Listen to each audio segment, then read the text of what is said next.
Hola, ¿qué tal? Bienvenidas y bienvenidos a un nuevo episodio en Fuera del Estudio. Hoy vamos a tratar un tema bastante interesante que es el del consumo. Concretamente nos vamos a centrar en el consumo de ropa, estilo fast fashion y demás, y en ciertas generaciones que son las que tienen esta paradoja más fuerte con los valores que defienden, la ética que persiguen y al mismo tiempo con el consumo que realizan, más bien, y las oportunidades de consumo que más se le presentan. Los seres humanos vivimos en constante paradoja y constante cuestionamiento. Y estas generaciones más jóvenes, vamos a empezar por la generación Z y de ahí ya vamos para abajo a la alfa y demás, tienen una conexión muy fuerte con los valores, la crítica social, la sostenibilidad, tienen un compromiso muy grande con ese tipo de temas sociales y al mismo tiempo son los que más consumen en empresas que no tienen ningún tipo de compromiso social y que incluso ya es bien sabido que tienen una repercusión negativa sobre la sociedad, sobre el medio ambiente, sobre las personas e que incluso los productos pueden llegar a ser tóxicos por la forma en la que son producidos, ¿no?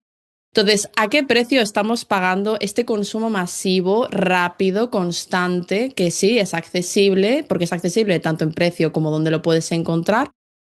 Pero, ¿cuál es la parte mala, la parte negativa? Porque nadie da churras por merinas, como se suele decir. ¿Y de qué va esta paradoja moderna de vivir con esta contradicción tan fuerte de compromiso con valores y promesas fuertes en sostenibilidad y al mismo tiempo consumir en las empresas menos sostenibles del mundo?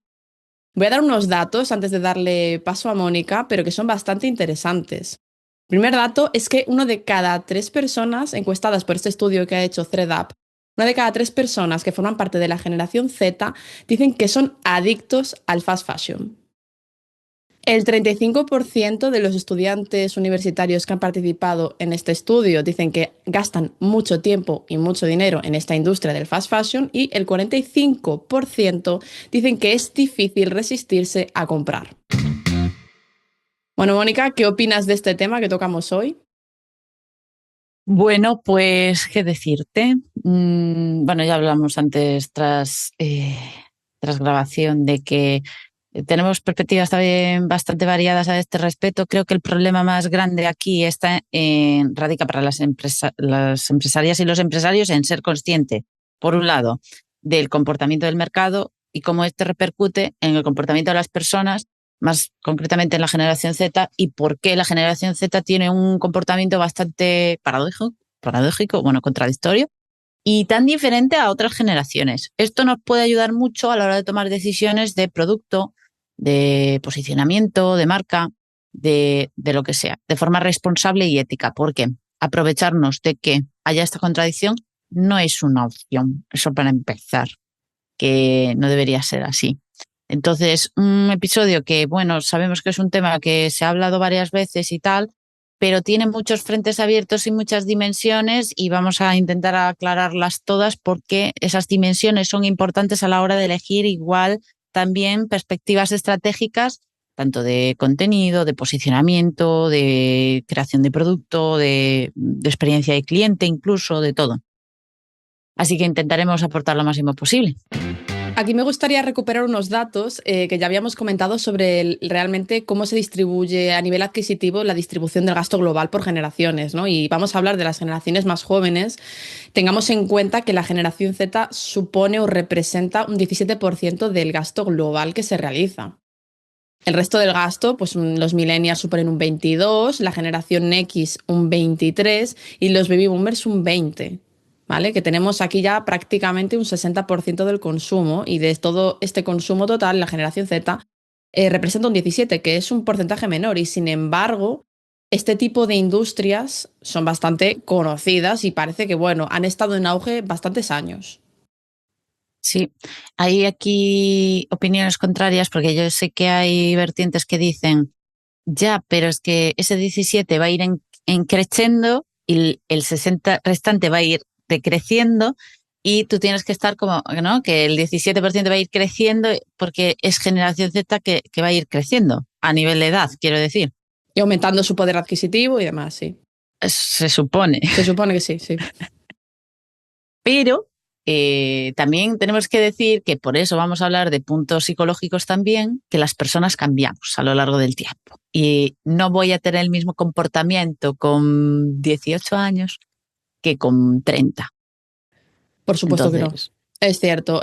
Probablemente el consumo en este tipo de plataformas se realiza en todas las generaciones, pero sí que es cierto que las que más relación suelen tener son los más jóvenes. Y es que el 72% de los estudiantes que han participado en este estudio admiten que este mismo año han comprado en tiendas de fast fashion. Y el 35% dice que gasta mucho dinero en ropa. ujú. Y además, como un deseo de hacerlo también siempre presente, ¿no? Eso es una cosa que siempre encontramos. Deseo de comprarse algo siempre hay. O sea, es raro encontrarse a alguien de generación Z que digas, bueno, a ver, ¿qué quieres comprarte? Y que te digan, no, nada, lo tengo todo, no necesito nada. Ah, no, pues he visto en TikTok una cosa, siempre van a decirte eso. Ah, en TikTok ha salido una cosa que mola, que es así, Bueno, así. sí, la viralidad funciona, ¿eh? Pero bueno, como sabes, al final todo esto es muy complejo, es nuestra forma de consumir redes y también cómo vivimos. A ver, según un estudio, una encuesta realizada por WGSN, porque esto es un dato interesante, quiero decir, a la hora de hablar del tema de los comportamientos psicológicos, la ansiedad fue la principal emoción de los consumidores en 2023. Estamos locos, la ansiedad. Entonces, es un sentimiento que está experimentando, o sea, según la encuesta, más del 70% de las personas encuestadas. Si estamos teniendo en cuenta que hablamos de generaciones que viven en épocas, bueno, vivimos en épocas de volatilidad, incertidumbre y demás, ya no es la primera vez que en ciertos estudios sociológicos pues se sabe, se dice, se cuenta que vamos por experiencias y productos que nos reconfortan aquí y ahora. No pensamos tanto en el largo plazo. Mm. A ver, la ansiedad, o sea, es un tema que también decimos, ¿quién no tiene ansiedad hoy en día? O sea, ¿quién? ¿De qué Sí, generación? O sea, ya, ya. todos convivimos con la ansiedad. Entonces es normal, no sé si un metaanálisis más concreto, específico, para saber o sea, qué satisfacción provoca, cómo me calma la ansiedad esto, aquello, de qué forma, bueno, no sé. Pero por supuesto que el tema de la adicción a las compras, esto es un tema que ya desde hace tiempo se conoce dentro del mundo de la psicología porque produce placer y tal y nos sacia o sea, debe reducir la ansiedad de algún tipo, ¿no? Es un poco como el consumo de azúcar Sí, o... por supuesto que siempre ha existido la adicción a las compras, pero sí que es cierto que estos estudios relacionan que las generaciones Z y millennials más jóvenes que igual hacemos este muro, o sea, que estamos como conectados, ya casi somos Z, ¿no? Que dices tú, bueno, los dos somos millennial, pero entre tú y yo hay cierta diferencia ya generacional, ¿no? Es así, son 10 años o así, se nota. Buscan o buscamos, podría incluirme ya en esta acepción, buscamos productos y experiencias que nos reconfortan aquí y ahora. Tenemos un poco ese pensamiento hedonista o de carpe diem. Y también una conexión un poco fuerte con la expresión individual, ¿no? Y igual evitar ciertas etiquetas. También tenemos otros hábitos de consumo que son nuevos, sí, que son nuevos, que es más el consumo como acceso y no como posesión. Es decir, bueno, pues el tema, por ejemplo, de pagar suscripciones, ¿no? Que antes era comprarte la película. Nosotras ya estamos en una forma de consumo que es comprar la experiencia, de ver la película y luego ya no tener acceso a ella, a no ser o que vuelva a pagar o mantenga la suscripción o lo que sea. Entonces el consumo es una cuestión de ética y es un dilema que también está muy presente en esta generación porque hay culpabilidad. Sí, bueno, ahí entra un poco algunos sesgos. El tema de la gratificación inmediata también puede confundirse con hedonismo. Perdona que lo diga, Sí, sí, pero sí, yo matiza. estoy aquí para chinchar, para hacer, ¿vale? Para pensar otras formas de ver lo mismo, que es muy productivo para nuestro trabajo también y las perspectivas que existan y que pueden convivir y conviven, de hecho, las dos. Porque el sesgo del presente, esto de tener tendencia a priorizar lo que voy a disfrutar ahora, en vez de pensar a largo plazo, es muy propio de las generaciones más jóvenes, vamos a llamarla así, porque sin más, o sea, generaciones más jóvenes, puede ser Z, alguna parte millennial, puede ser.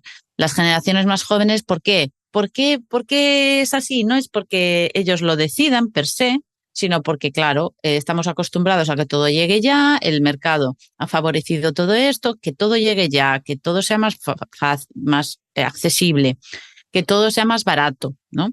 Que tal. Y entonces nos acostumbramos a que todo sea pues así y ya pues otras formas lo vemos ridículo, ¿no? A lo mejor.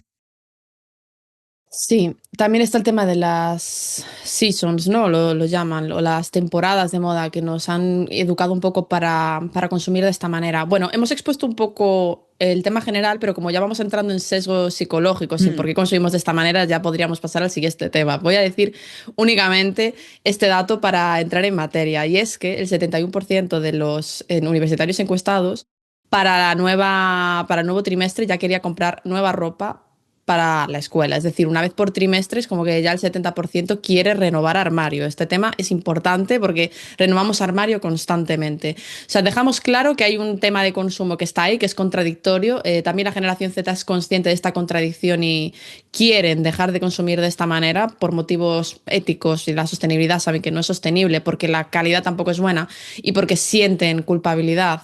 Son los tres primeros motivos, ¿eh? La sostenibilidad, la calidad y la culpa que sienten al consumir por este tipo de marcas. Entonces, sabemos que el consumo está ahí, que hay cierta inconsciencia y cierta adicción y al mismo tiempo ganas de salir de ahí. Pero bueno, ¿qué es lo que nos ha llevado a mantener este consumo? ¿Por qué lo hacemos y cuáles son esos sesgos psicológicos? Porque no siempre fue así realmente el fast fashion, ¿no?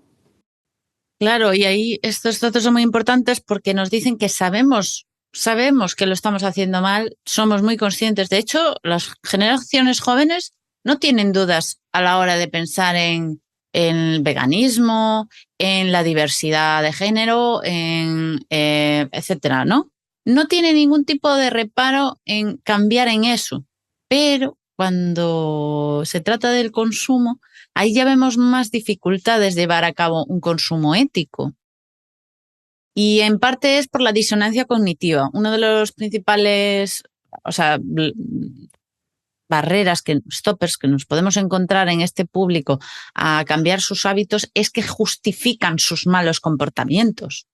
Es muy bueno que sientan culpa porque así no pueden justificarlos o más bien saben que no se puede justificar. Pero es que la gran mayoría los justifica, ¿no? Y encontramos justificaciones de consumo en Shein, en Temu, no sé qué, como, ay, es que no tengo dinero, no me puedo comprar otra cosa, es que pues al final es algo que hago solo de vez en cuando o que yo compré esta vez porque hablamos del sesgo del presente, lo digo hoy, pero voy a repetir lo mismo dentro de 3 meses, que lo haga hoy no pasa nada, yo no voy a cambiar el mundo.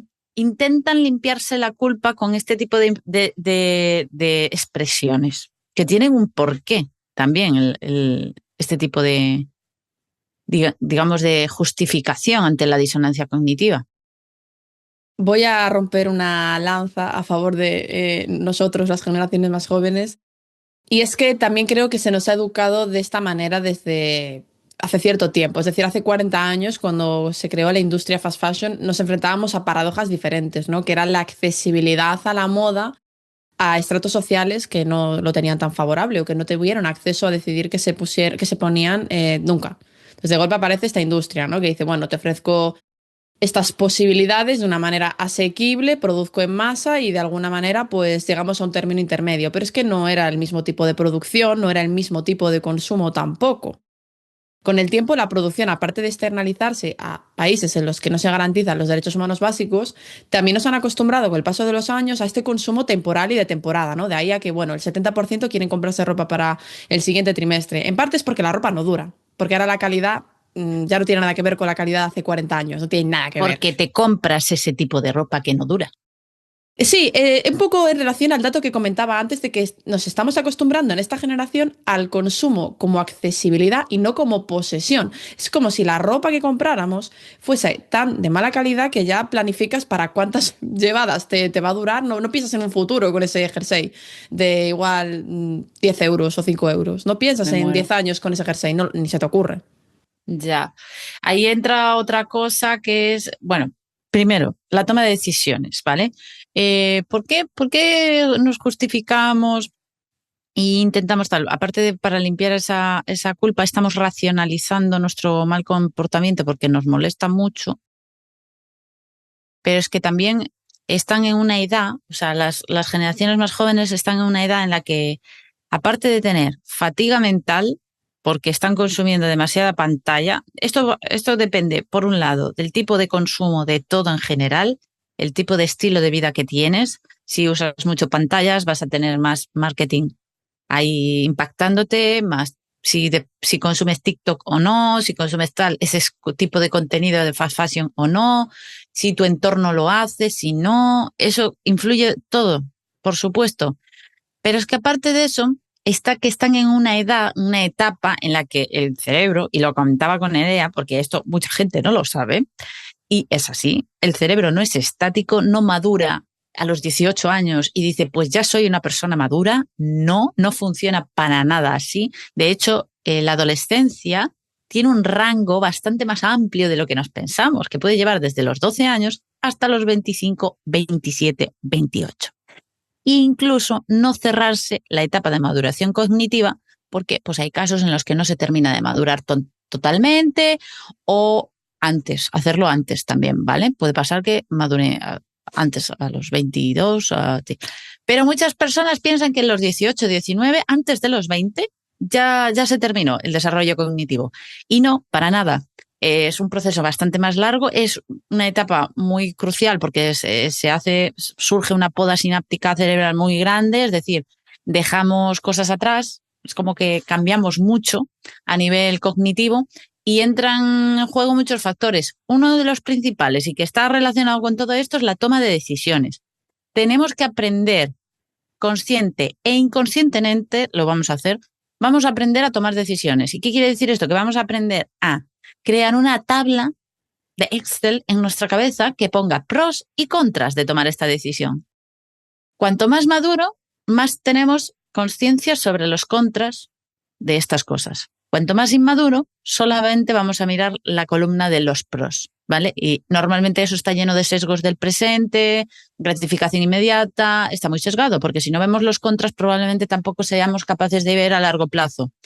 Y la fatiga mental lo que hace es que tampoco invirtamos tiempo en tomar mejores decisiones, ya seamos más adultos o más jóvenes. Esto le afecta a todo el mundo. Entonces, aquí entran muchos factores como para entender que las generaciones más jóvenes lo tengan más complicado a la hora de tomar buenas decisiones y que no siempre tiene que ver con el mercado, sino también consigo mismos y con el proceso de toma de decisiones que están pasando. Si el mercado les ayudara a tomar más conciencia de los pros y los contras, o más bien de los contras, del consumo o de las decisiones que toman, probablemente les resultaría más sencillo tomar las decisiones. Reñíamos aquí Nerea y yo hace un momento. Es que el mercado no es que no les ayude, es que además les ayuda a tomar las peores decisiones. Rápidas y tal. Es muy complejo deshacer esa forma de pensar por ti sola en tu cabeza, porque tu cerebro ya está acostumbrado a este tipo de consumo rápido, al consumo que está de moda, a las temporadas, a la caducidad, incluso a comprar ropa que sabemos que va a durar 2 lavados y que ya va a haber que tirarla. Es que prácticamente ya vivimos en la ropa en algunos casos como alquiler.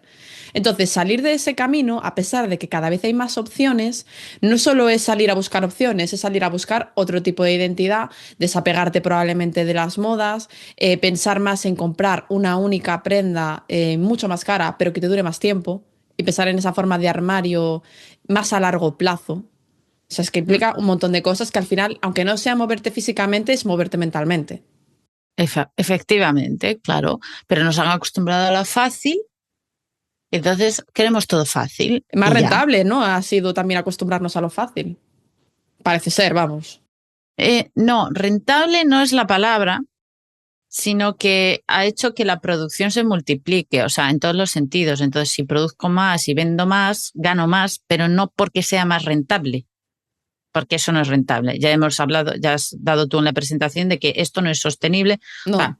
Claro, rentable si pensamos únicamente en esa forma de consumo, ¿no? Si hablamos de rentabilidad a nivel social, global, largo plazo, es insostenible este tipo de consumo y no podría mantenerse, no se va a poder mantener mucho más tiempo.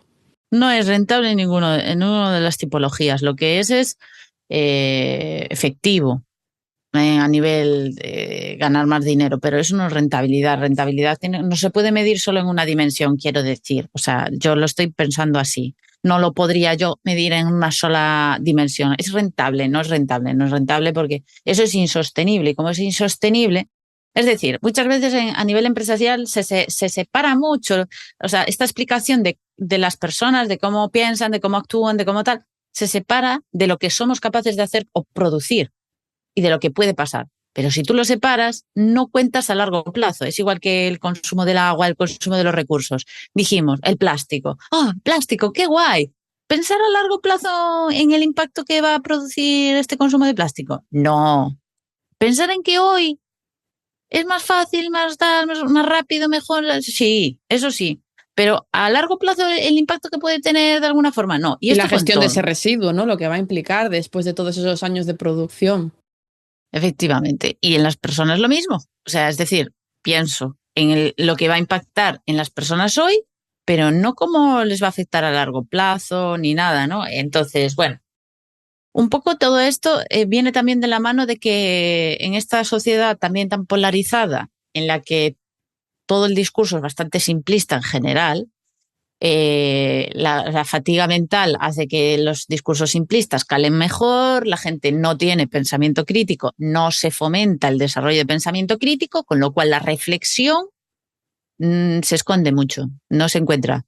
Entonces, para tomar decisiones hay que ser una persona un poquito más reflexiva y pararse un poquito más, ¿no? Entonces, tener más conciencia. Y supuestamente las nuevas generaciones creemos que tienen conciencia, pero básicamente es que nacieron en esta época en la que se habla de esto. A ellos no les supone ningún esfuerzo hablar de diversidad de género. No es un esfuerzo para ellos. Es que ellos entienden así la realidad. El esfuerzo que les supone es más bien romper con patrones que tienen ellos. Eso les supondría un esfuerzo, pero no lo logran llevar a cabo. Yo recuerdo que el debate de la sostenibilidad, el cambio climático, el reciclaje, lo tengo desde muy pequeñita en la mente. Es una cosa que se ha hablado ya desde la escuela, básicamente.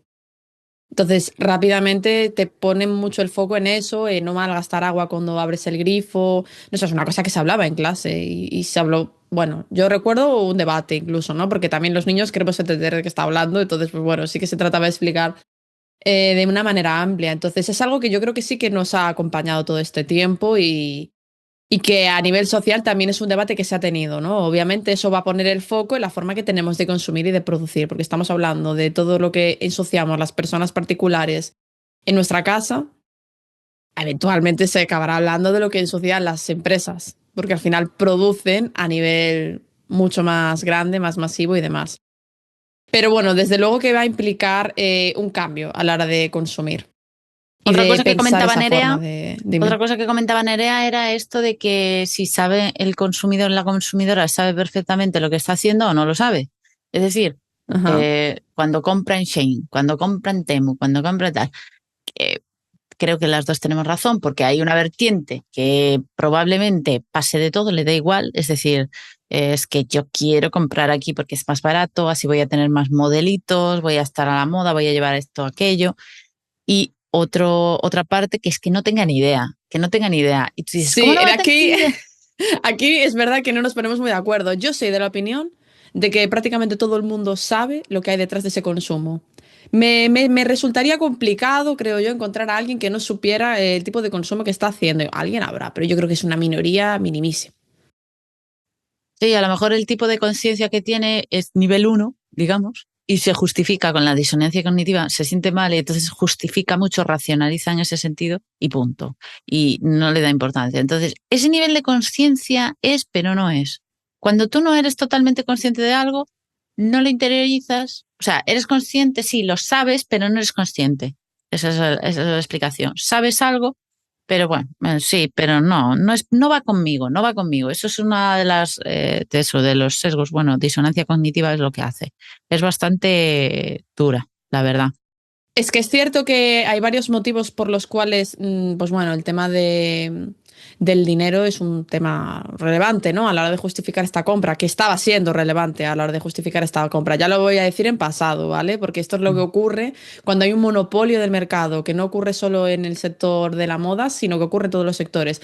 Una vez se monopoliza el mercado y todas las personas están acostumbradas a comprar masivamente en ciertos comercios, esos comercios suben los precios sin ningún tipo de calidad aparentemente, ni cambio en el diseño, ni cambio en la producción y la distribución. Prácticamente todo sigue igual, pero el precio se sube y le sacan todavía más, o sea, igual más rentabilidad, igual 20 veces su rentabilidad al producto que están creando, pero la calidad o se mantiene o baja, con lo cual empieza a ser también menos rentable para las personas comprarlo y ese punto está empezando a quedarse anulado, pero bueno. Es complicado consumir en este tipo de comercios sin saber a qué te expones porque es que salen noticias continuamente en todos lados, estudios, en redes sociales precisamente, que es lo que más consumimos, ¿no? Las personas que consumimos en comercios de Internet. Entonces, así está el tema. Pero sí, pero después también luchamos contra, o sea, las generaciones jóvenes también luchan contra el sentido de pertenencia, la Sí. identidad todavía se basa mucho en el grupo. Cuando creces un poquito más y cognitivamente tienes otro tipo de madurez, ya te independizas de eso bastante y generas tu propio estilo, puedes buscar tu propio rollo, decir, bueno, pues yo esto lo hago así, así, pero en ciertas épocas, Ojo, el buscar tu propio rollo. Pero es que claro, buscar tu propio rollo también implica igual irte a este tipo de marcas, ¿eh? Porque las marcas que vas a encontrar por la calle igual no tienen ese rollo que tienes tú. Puede en- empujarte más, ¿no? como en las de la calle. Las que puedes encontrarte caminando por la calle más típicas son de estilo genérico. Si tú tienes un rollo de que pues perteneces a... te gusta, no sé, el Bueno, estilo estoy muy segura. particular. O sea, ahora no tengo en la cabeza ningún dato, pero las compras se hacen online. Si compras en Shein y compras en Temu, compras online. Sí, Entonces, eh, aunque si tu rollo no está en tu calle y en tu ciudad, pues está, que me extraña se porque me hoy en está día ya notando hay, el millennial aquí, ¿no? En tu calle y en tu ciudad. claro, es que, claro, puedes buscar tu rollo en cualquier parte, o sea, lo vas a encontrar. De hecho, hay negocios emergentes en este sentido. Hay segunda mano, que la segunda mano es un oro de estilos. Sí, Ahí esto lo hay vamos a comentar ahora, el tema del auge de la segunda mano. claro, ahí hay una diversidad de estilos tremendo. Lo que yo no comprendo es cómo ahora, con el auge de estilos y variedad de estilos, no está más de moda en la segunda mano, porque ahí recuperar toda esa moda vintage, porque ahora lo retro se lleva también en algunos estilos y demás, me parece curioso. Pero bueno, también ahora vamos a hablar después, que es un punto aparte, no voy a profundizar en eso, pero también influyen, por ejemplo, aparte de la identidad de grupo y las influencias sociales de grupo en tu entorno, también está la teoría del yo futuro, que ya si quieres cierro con esto y ya dejo la parte psicológica, pero me parece muy esencial en este ámbito, en este tema. Y es que encontramos la teoría del yo futuro de Hirschfeld, no sé cómo se pronuncia, lo dejaremos por ahí, un psicólogo y profesor de marketing, comportamiento organizacional y psicología en la UCLA, en la Universidad de California, en Los Ángeles. Y especialmente conocido por este trabajo, ¿no?, de investigación en la psicología del yo futuro. Dice, plantea que muchas personas sienten que su yo del futuro es casi como otra persona distinta a su yo del presente. Bueno, y esto seguro que tiene un montón de explicaciones neurocientíficas y demás, ¿vale? No, no las vamos a exponer todas, pero básicamente esto se basa en que si yo no conecto con mi yo del futuro, no voy a empatizar con él. Entonces me va a dar todo igual. Y yo solo pienso en el hoy, en cómo me va a sentar esto a mí hoy, en cómo me va a perjudicar esto a mí hoy, etcétera. Entonces, ¿esto por qué se hizo? Pues para, por ejemplo, demostrar que si yo a ti te pongo una foto de ti de adulta, o sea, de más viejita, con más arrugas o más tal, o cómo te va a impactar algo a ti, vas a empatizar más contigo misma, con tu yo del futuro, o si te represento a ti, no, pues que sepas que en el futuro vas a vivir así, o tu día a día será así, o vas a tal, y eres capaz de realmente conectar con tu yo futuro, entonces sí vas a tomar decisiones que afecten a ese yo futuro. Pero en el presente, si tú no conectas con tu yo futuro, probablemente te dé igual en lo que te vayas a convertir, ¿no? Y esto es un tema psicológico que afecta totalmente al mercado, o sea, al ámbito empresarial, al tipo de consumo y de comportamiento. Y que también, si somos conscientes de esto, podemos ser estratégicos y estratégicas a la hora de comunicar de forma positiva, porque muchas veces se usa esto de forma negativa. Y no, se puede usar de forma positiva. Y todas esas tendencias de, bueno, productos y servicios que se venden pensando en largo plazo, que usen estas teorías psicológicas para ayudar a las personas a mejorar su calidad de vida a medio y largo plazo. Pero me pareció súper curiosa. No sé cómo lo vives tú.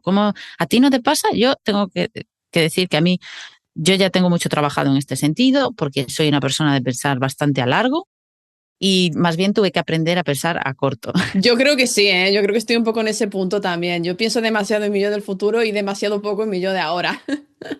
Y es un entrenamiento que tengo que hacer de manera consciente, la verdad. Pero bueno, es un tema también de lo que dices tú, igual un poco exagerado. Yo entiendo el concepto de pensar en el ahora porque creo que también es una idea que se nos trata de vender mucho en la actualidad, ¿vale? El preocúpate por ahora, por el presente y también seguramente tenga que ver con esa ansiedad que decían que vivían los consumidores en esta época. O sea, probablemente esa forma de defendernos de la ansiedad viene también de la mano de tratar de pensar en el presente para paliar un poco esos efectos. Tiene todo el sentido del mundo. Mm. Bueno, tengo que decir que los pronósticos del futuro, para bien o para mal, te dan un poco la razón con algunos sesgos psicológicos que estabas comentando. Bueno, en primer lugar, Macin, una consultora especializada en asesorar a marcas sobre comportamientos y gustos en este segmento de mercado, prevé que para 2030 la moda sostenible vaya a sobrepasar a la moda al fast fashion, a la moda rápida, diferenciándonos un poco de esta tendencia actual. Pero no solo eso, sino que Joe McDonnell, director del análisis de la agencia WGSN, especializada en pronóstico de tendencias, dice: a medida que la generación Z madure y aumente su poder adquisitivo, habrá cada vez más demanda de productos que cumplan con sus requisitos éticos de sostenibilidad. Es decir, todo apunta a que esa conexión con los valores y los requisitos éticos y la sostenibilidad no va a desaparecer ni va a menguar, sino que va a mantenerse o aumentar. Lo que va a cambiar es esa forma de tomar las decisiones o de generar esa balanza que comentabas tú antes. Estamos Claro, hablando de que se prevé que para 2028-2030, ¿eh? Estamos en 2025, ya está, solo lo digo. y Nerea me decía, mira, es que la generación Z está en la universidad, ya. Esperemos que lleguen a los 25, 28, entonces hablaremos, los 30. Bueno, y hay gente que probablemente, o sea, todo el mundo conoce gente boomer que a lo mejor sí tiene un consumo de mierda, así hablando en plata. O sea, también hay de todo, ¿vale?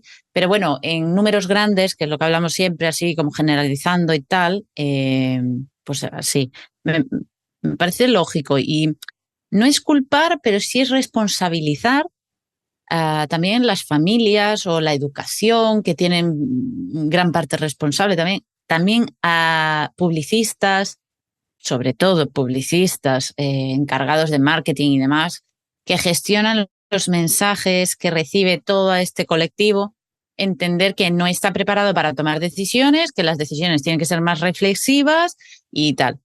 Responsabilidad y ética por todas las partes. Enseñarles a ellos a tomar decisiones, madurar, pero también tiene que madurar el mercado y ser responsable de que se está dirigiendo a esos públicos. Que cada vez Ojito. van a ser más jóvenes, porque como bien sabemos, la tendencia es a centrarte en la generación más joven en la comunicación últimamente. Efectivamente. Bueno, y con la entrevista con Paco, no sé si va a salir o ya salió. Va a salir.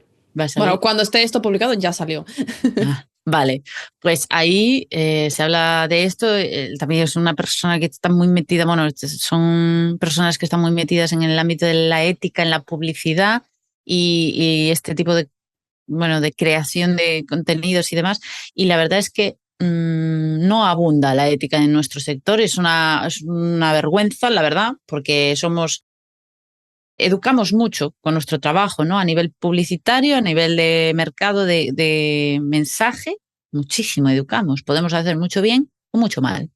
Y cuando no hay ética, pues claro, en un cerebro inmaduro, lo que podemos conseguir, pues ya ni te cuento.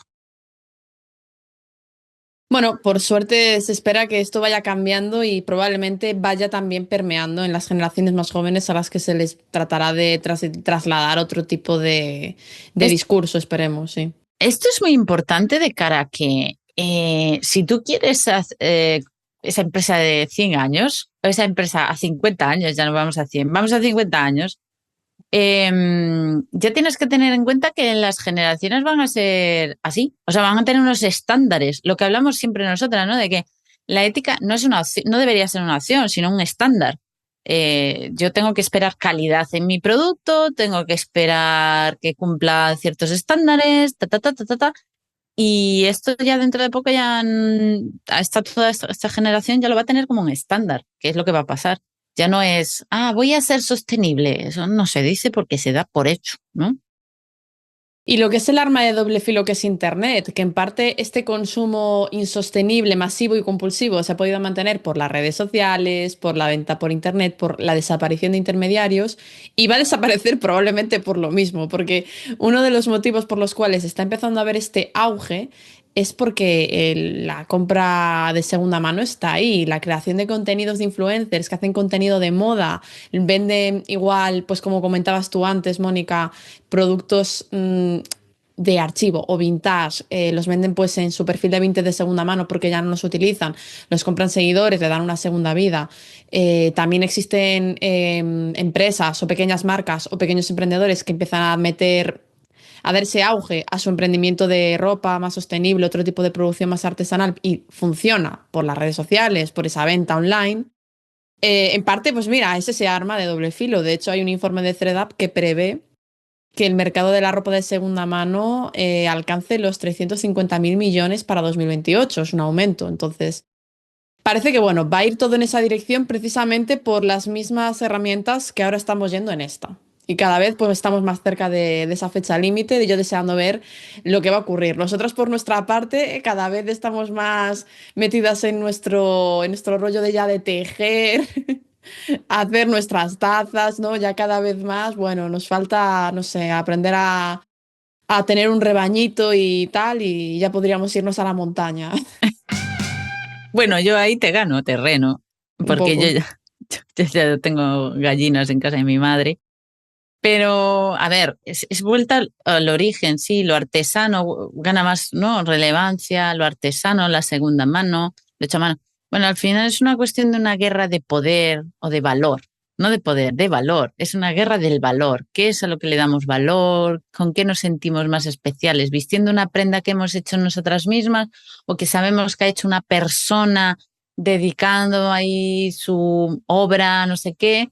O de dónde vienen, ¿no? Las cosas, que ahora lo sabemos. No sé qué me vais a decir aquí, no sé, podéis decir en comentarios lo que pensáis, ¿eh? Pero yo sí que, igual aquí, Mónica, tenemos una disrupción de generación. Yo de pequeña recuerdo que a mí me gustaban las cosas mucho hecho a máquina, todo perfecto, mallado, sin ningún tipo de tara. ¿Vale? Porque como estaba hecho por molde, pues qué tara va a haber en principio ninguna. Entonces prefería mil veces eso a, no sé, las típicas mantitas que igual hacía tu abuela y demás, y que igual tenía un puntito que se iba por aquí, como que yo tenía, pues bueno, eso decía, es un defecto, no me gusta. Ahora en cambio, que hago yo mis tazas o que estoy aprendiendo a tejer, tampoco voy a decir que hago mi ropa porque bueno, estoy aprendiendo a tejer, yo valoro que no salga perfecto, prefiero incluso que no salga perfecto y opto por técnicas que me facilitan que no exista esa perfección y que se note ese trabajo artesanal. Es un cambio de perspectiva que a mí me parece interesante porque de pequeña es como que de alguna manera instintiva yo rechazaba ese tipo de defectos, que yo ya no lo considero defectos, yo creo que es algo que le da unicidad. Sí, esto es como cambia nuestra percepción, todo el mercado, ¿no? El consumo y demás, y lo fácil que es encontrar algo hecho a máquina y lo difícil que es encontrar algo hecho a mano.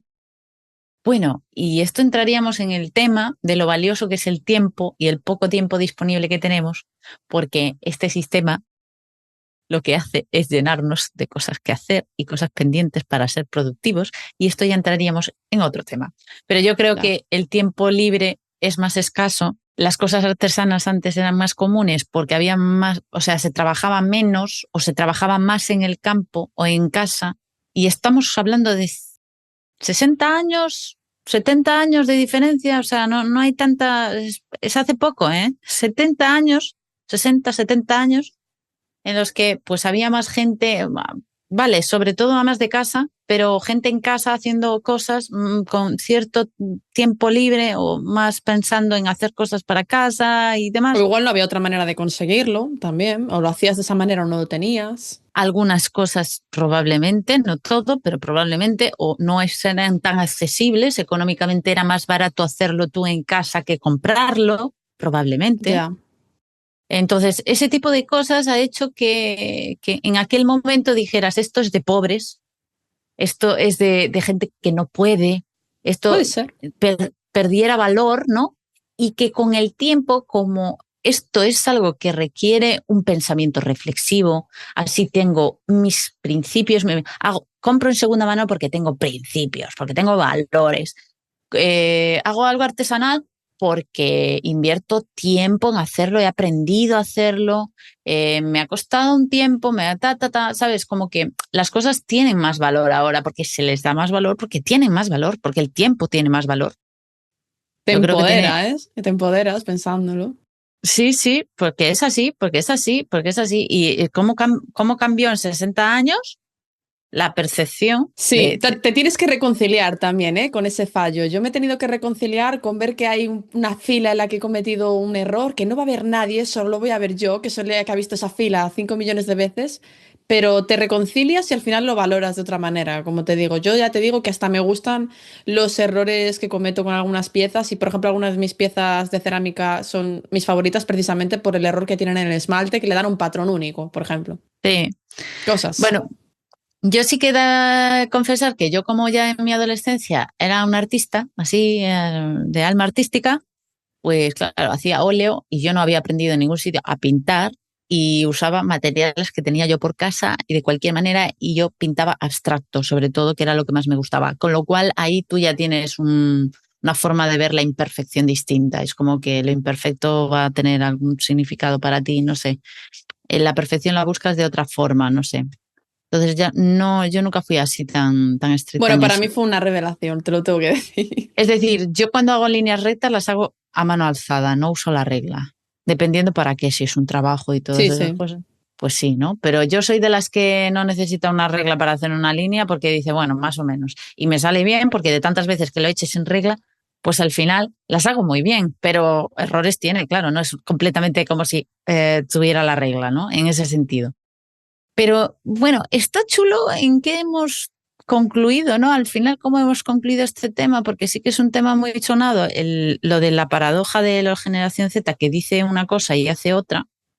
Hemos tocado temas súper importantes de apreciación empresarial en cualquier aspecto para tener en cuenta en muchos ámbitos empresariales, pero también antropológicamente, hablando de sociología y demás, que sabemos que las humanidades para nosotras son bastante relevantes en el ámbito empresarial, que muchas veces se crean las empresas pensando en que esto no es importante y es lo más importante porque son las personas las que invierten en los productos y servicios, así sea B2B, porque la B2B también son personas, personas hablando con personas, personas negociando con personas, las empresas están llenas de personas, trabajadores, pa. Al final hemos acabado en que las cosas han cambiado. A mí me parece un juego todo esto porque muchas veces pensamos que somos nosotros es que hemos madurado. No, el mercado ha cambiado tanto que nuestra percepción ha cambiado. Ser consciente de esto implica ganar esa conciencia del poder que tenemos de generar percepciones diferentes desde el mercado y con la industria.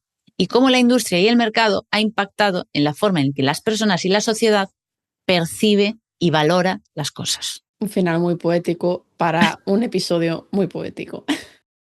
Yo creo Bueno, que pues sí, sí, sí, tienes razón. La es un verdad que es tema. un tema que se podría incluso alargar. Como siempre, siempre podemos terminar alargando el tema.